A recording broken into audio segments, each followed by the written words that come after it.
pleut toujours sur Baker Street.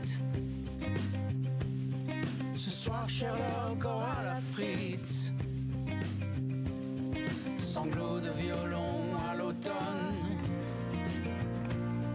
si l'on en croit Radio London.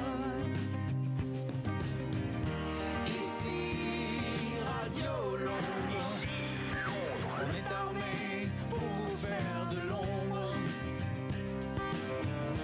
Ici Radio Londres, à d'autres temps on était plus résistant. Bonsoir Nicolas. Bonsoir Mohamed. Ici Londres, ici Radio Londres. C'est donc le premier extrait du tout nouvel album d'Axel Bauer. Axel Bauer, célèbre, on s'en souvient pour son tube Cargo de nuit, c'était en 1984, vous avez beaucoup dansé dessus Mohamed. Eh bien le voilà qui revient avec un nouvel album qui s'appelle Radio Londres, qui sortira en mai prochain. Et ce titre, eh bien, c'est le premier extrait de ce tout nouvel album, Ici Londres, dans lequel il rend hommage à son frère Frank Bauer, qui fut résistant, mais aussi l'une des voix de Radio Londres pendant la Seconde Guerre mondiale. Il a prononcé 517 fois la célèbre phrase « Les Français parlent au français » qu'on entend plusieurs fois dans cette chanson. Et bien dans ce titre, Axel Bauer imagine de faux messages avec des sens cachés, comme on pouvait les imaginer lors de la Seconde Guerre mondiale. Une chanson vraiment touchante que j'ai vraiment aimée. En tout cas, Axel Bauer, il sort son nouvel album au mois de mai prochain. Il sera sans doute invité sur ce plateau dans quelques semaines. Eh bien, on le souhaite. Et le clip est très sympa. Très sympa, effectivement.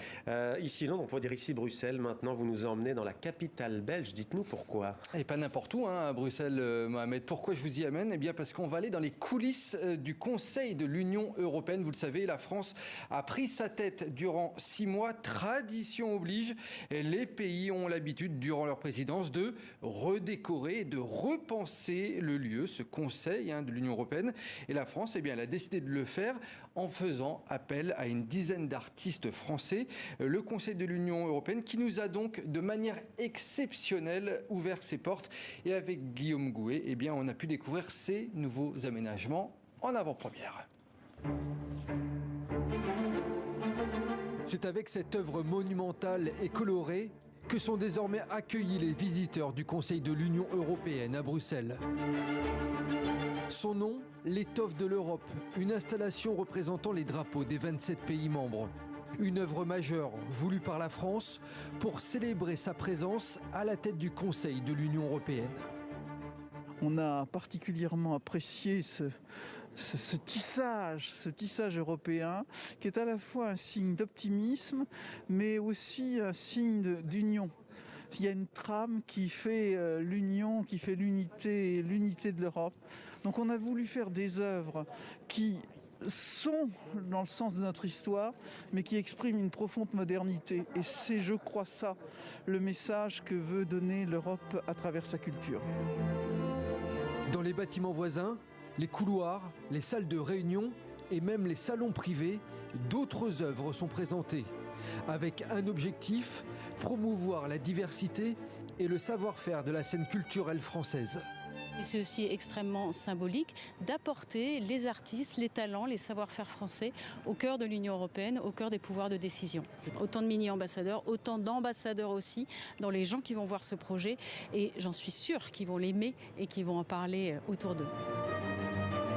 Au total, plus de 8 mois de travail nécessaires pour penser et mettre au point ces installations, avec de nombreuses contraintes à gérer, la réglementation du lieu, les flux de visiteurs ou encore l'éclairage. C'est la première fois que je travaille dans un lieu finalement de travail, un lieu de bureau, un lieu d'institution comme celle-là. On se préoccupe aussi du confort des gens qui habitent là.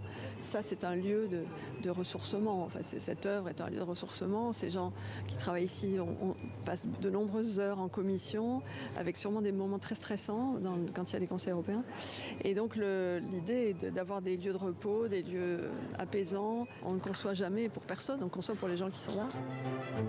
Les concepteurs du projet espèrent une chose désormais, accueillir le grand public lors de journées portes ouvertes, histoire de faire découvrir ces installations au plus grand nombre.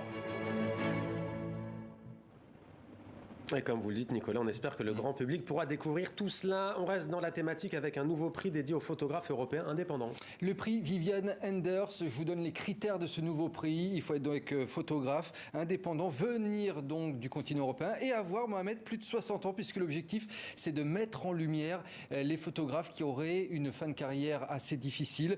Il y a 60 000 € à la clé. Tout de même, les candidatures, c'est jusqu'au 15 avril prochain sur le site internet prixvivianesders.com, un prix qui sera remis en novembre prochain. Donc voilà, appel à tous les photographes de plus de 60 ans habitant l'Europe. Et votre coup de cœur pour terminer, Nicolas? Coup de cœur pour ce livre, une street histoire de l'art, signé Cyril Gouillette aux éditions alternatives. Je vous fais le résumé très rapidement, Mohamed. Cyril Gouillette a choisi 200 artistes d'art de rue contemporain. Il les a comparés avec des artistes du temps passé, des siècles derniers. Et il a essayé de voir comment l'art urbain actuel s'inspirait des peintures, des vitraux, par exemple, ou les travaux de ces artistes du temps passé. Et on voit qu'il y a beaucoup d'inspiration. Et ça marche très bien. Vis-à-vis, ouais, et alors maintenant, grâce à ce livre, quand vous allez vous balader dans la rue, vous pourrez dire, tiens, par exemple, cette peinture de Jérôme Ménager, elle me fait penser à cette peinture de la préhistoire.